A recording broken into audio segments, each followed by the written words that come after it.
ममालिक तो एक तरफ, इस्लामी दुनिया में ही कश्मीर के मसले पर ख्यालात बहुत फ़र्क पाए जाते हैं। इसका अंदाज़ा पाक सऊदी ताल्लुकात में कश्मीर को लेकर हाल ही में पैदा होने वाले आर्जी तनाव से ज़रूर लगाया जा सकता है। वो कि अब पाक सऊदी ताल्लुकात में दोबारा नॉर्मलसी का जो इम्कान पैदा होने लगा है, और इसका अंदाज़ा आर्मी चीफ और DGISI कि कल के सऊदी अरब के जो दौरा है उससे लगाया जा सकता है।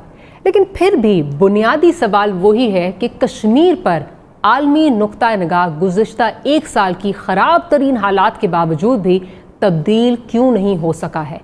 अब इन हालात के पेश नज़र हुकूमत की इंसानी हकूक़ की वज़ीर जब ये कहती हैं कि दफ्तर ख़ारजा और इदारों ने कश्मीरियों और वज़ीर आज़म को मायूस किया है, तो क्या उनका बयानिया जो है इसमें कोई ज़मीनी हक़ाइक़ हैं, कोई ज़मीनी हक़ाइक़ की ये अक्कासी करता है? ये एक सवाल है। तो अपने पैनलिस्ट से हम इसी मौजू पर आज गुफ्तगू करेंगे। 12 माह 1 हफ्ते और 3 रोज़ जो है वो मकबूजा कश्मीर के कर्फ्यू को जो है वो हो चुका है। 4 बिलियन का ये कहा जाता है, जो चेंबर ऑफ कॉमर्स है, $4 बिलियन की मईशत को जो है वो नुकसान पहुँचा है बकौल उनके। लाखों लोग इस वक्त जो है वो मुतासर हुए हैं।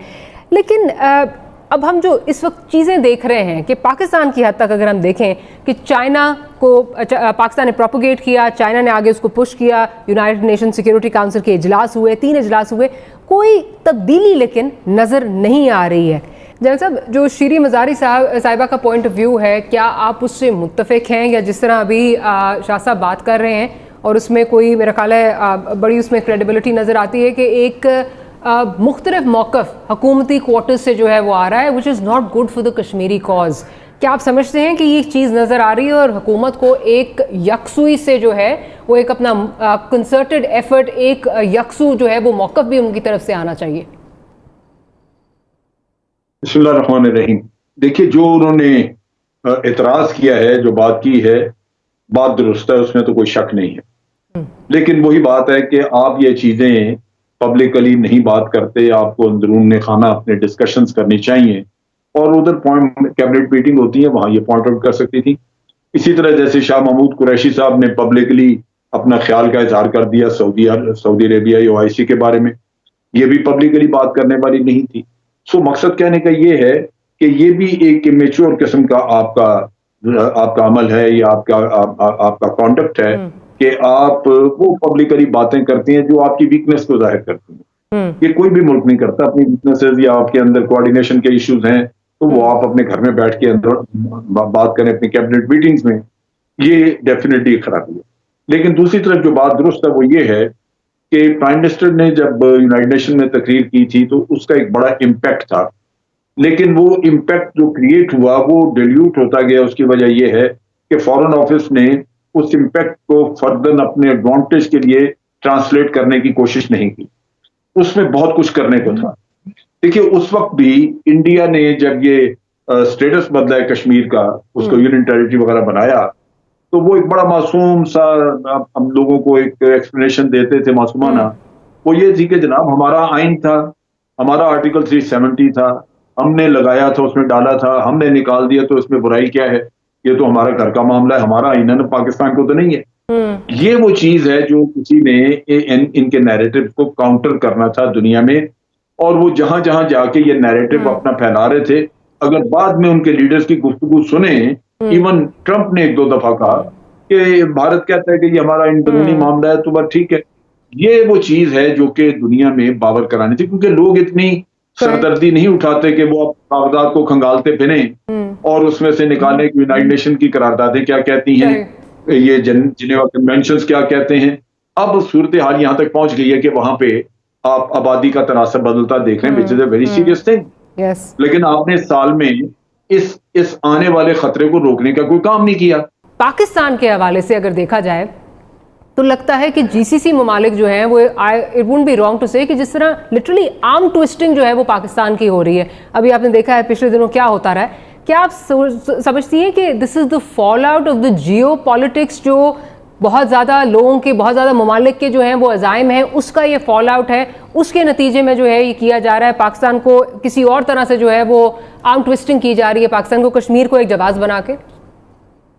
देखिए, आपको इस वक्त समझना होगा कि दुनिया में जो नए नए ब्लॉक्स अब शुरू बनते जा रहे हैं, और इसकी शुरुआत हो गई है कि चाइना, पाकिस्तान, ईरान, तुर्की, मलेशिया एक तरफ, फिर आप देखेंगे United Arab Emirates, Israel, Saudi और इंडिया, अमेरिका वो एक तरफ। तो इसमें कुछ बहुत सारे ऐसे ममालिक भी हैं यूरोप में जो खुद इस वक्त जो नेटो की सूरत हाल है वो भी सब किसी से छुपी हुई नहीं है, कि जो नेटो कंट्रीज के बीच में भी एक इस वक्त रिफ्ट चल रहा है आपस में। और ब्रेक्जिट के बाद जो बरतानिया जब यूरोप से अलग हो गया तो पूरी दुनिया में एक हलचल सी, एक इंतशार मचा हुआ है। और उसके होते हुए अगर आप देखेंगे कि सिर्फ इस वक्त पाकिस्तान की आर्म ट्विस्टिंग हो रही है, मुझे लगता है कि बहुत सारे ऐसे ममालिक, मुस्लिम ममालिक जिनको हम चैंपियंस कहते हैं मुसलमानों के, उनकी भी आर्म ट्विस्टिंग हो रही है बहुत सारे तरीकों से।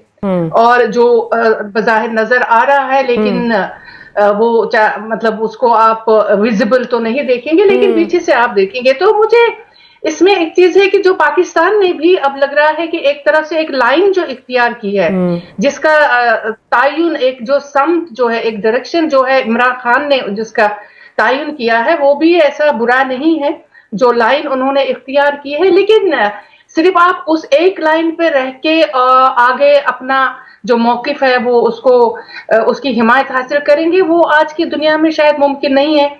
इसमें आपको उन मुल्कों के पास भी जाना होगा जिनसे अगर आपकी कोई अनबन भी चल रही है, उनकी सपोर्ट भी हासिल करनी होगी, इसलिए कि जब तक आप वाइडर पर्सपेक्टिव में अपने मौके, अपने नरेटिव की हिमायत हासिल नहीं करेंगे, आज की दुनिया में बहुत मुश्किल है कि बहुत सारे जो ममालिक है जिनको आप सुपर पावर भी कहते हैं कि वो आपकी बात सुने, तो उनके पास भी जाने की जरूरत है। जैसे इंडिया जो है वो जाता है जिनके साथ उनके रिलेशंस भी नहीं है, लेकिन वो फिर भी उन मुल्कों के पास जाता है और अपना मौकिफ जो है सामने रखता है। तो इसमें बहुत ज्यादा काम करने की मुझे लगता है जरूरत है।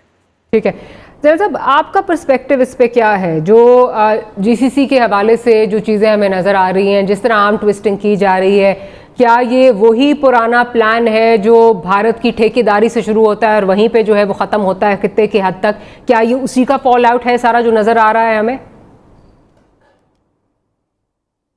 देखिए, पहली बात, मैं ये शाह साहब ने अभी जो जिक्र किया है, मैं उस पर एक कमेंट देना चाहता हूं।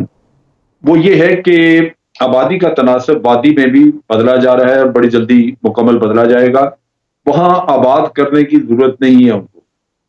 यहां ये है कि उनको सिटीजनशिप दे के तो उनको एक वोटिंग राइट मिल गया। वो जहां भी मौजूद होंगे वोटर्स लिस्ट में उनके नाम अपीयर होंगे और वो आइंदा वोट देंगे, जो कि हिंदू डोमिनेटेड गवर्नमेंट वहां पे बनेगी। जिस तरह हमारे यहाँ पाकिस्तान में भी आजाद कश्मीर के शहरी जो आजाद कश्मीर में रजिस्टर्ड वोटर हैं, वो कोई कराची में बैठा है, कोई लाहौर में है, कोई और उधर, लेकिन उनकी सिटीजनशिप वहां की है, वो वोट देते हैं और उसके मुताबिक करते हैं। और ये एब्सेंटीज वहां पे होंगे और ये रोकने की जरूरत है। अगर नहीं हम रोकेंगे तो ये होगा, और इसके रोकने का तोड़ हमारे पास मौजूद है, लेकिन हम उसको एक्सरसाइज नहीं करते। हमने एक नक्शा इशू किया, क्या नक्शा ही आखिरी कदम है हमारा? हम क्या नक्शे से आगे जाके, नक्शे में हमने सारा इलाका दिखा दिया कश्मीर का जो इलीगली इंडिया के पास भी है, लेकिन हम क्या आजाद कश्मीर का जो इलेक्शन कमीशन है वो इसकी कॉन्स्टिट्यूएंसीज बना के सारे इलाके की अनाउंस नहीं कर सकता? इलेक्ट्रॉनिकली क्या वो वोटर रजिस्टर नहीं कर सकता? आपको बेशुमार वोटर कश्मीर का मिलेगा जो बाहर कहीं बैठा हुआ है, जो डायस्पोरा कश्मीर का दुनिया में मुख्तलिफ जगहों पर बैठा हुआ, वो उसको वोटिंग राइट मिलेगा। आप उसको यहाँ पे गवर्नमेंट में जब आप उसको अपनी पार्लियामेंट में जगह देंगे, सीटें देंगे, तो फैक्चुअली वो रिप्रेजेंट कर रहा होगा उस कॉन्स्टिट्यूएंसी को जो इंडिया के पास है इलीगली। लेकिन हम तो सोचते ही नहीं इन चीजों पे कि भाई हमें भी कुछ करना है। वो सिख दुनिया में 4 करोड़ है, वो अपना लेके बैठे हुए हैं कि जी हमने कराना है रेफरेंडम, और यहाँ कश्मीरियों की तादाद हमसे उनसे ज्यादा है, मुसलमान भारत में उससे कहीं ज्यादा है। ना उनको ख्याल आता है, ना हमारे लोगों को ख्याल आता है कि भाई हम भी कुछ आगे करें। तो मकसद कहने का ये है कि हमें आगे बढ़ना चाहिए, हमें तरीके सोचने चाहिए कि अपने आप को हमने असर्ट कैसे करना है। आपके लोग अगर वोट दे के इधर और इंडियन इलेक्शन का वहां बाइकआउट करते हैं, वो कहते हैं नहीं हमारा इलेक्शन वो है जो मुजफ्फराबाद में हो रहा है, तो उसकी लीगल हैसियत इंडिया की इतनी डिल्यूट हो जाएगी दुनिया में कि आप सोच ही नहीं सकते। लेकिन मकसद कहने का ये है कि इसके लिए एक आपको हिकमत अमली चाहिए। जो आपके बाहर कश्मीरी आबाद हैं वो तो सारे वोटर फौरन बन जाएंगे, दूसरों के लिए रुकावट होगी, और वो ये कि कभी इंटरनेट बंद कर दिया, कभी कुछ करेंगे, इलेक्ट्रॉनिकली आपका लिंक नहीं होने देंगे, लेकिन बारसूरत वो अपने रिश्तेदारों के जरिए, किसी के जरिए बाहर से वो अपने आप को रजिस्टर करा सकते हैं, और हमें इंटरनेशनली उनकी वोटर लिस्टें छाप देनी चाहिए कॉन्स्टिट्यूएंसीज के साथ, उनके एड्रेसेस के साथ, ताकि दुनिया को पता लगे कि लोग यहाँ रजिस्टर्ड हैं। तो बात यह है कि, और ये मैं तो ऑफ हैंड एक तजवीज दे रहा हूं, इसको मजीद आप देख सकते हैं, एनालाइज कर सकते हैं, और इसके ऊपर इसको प्रैक्टिकल बनाने के लिए आप देख लीजिए कि इसमें क्या और तब्दीली करने की जरूरत है। बहरहाल मेरा कहने का मकसद यही है कि नक्शा छाप के आप उस पर ना बैठ जाइए। हमारा मुश्किल यही है कि हम एक साल गुजार लेते हैं, एक काम करते हैं, उसके बाद उस पर एक साल गुजार लेते हैं, फिर साल बाद हम कुछ और सोच लेते हैं। तो ये तो चीज इस तरह नहीं चलेगी कि काम जल्दी करने के। अब जो आप बात कर रही हैं कि मेरा पर्सपेक्टिव क्या है, देखिए बात यह है कि भारत की अपनी जो भी हैसियत हो, अमेरिका की अपनी एक स्ट्रेटजिक यहाँ पे रिक्वायरमेंट है, चाइना को उन्होंने आइडेंटिफाई किया कि वो एडवर्सरी है, हम चाइना के इत्तेहादी हैं, इंडिया उनका इत्तेहादी है, इंडिया हमारा दुश्मन है, हम बिल्कुल एक मुख्तलिफ कैंप में बैठे हुए हैं।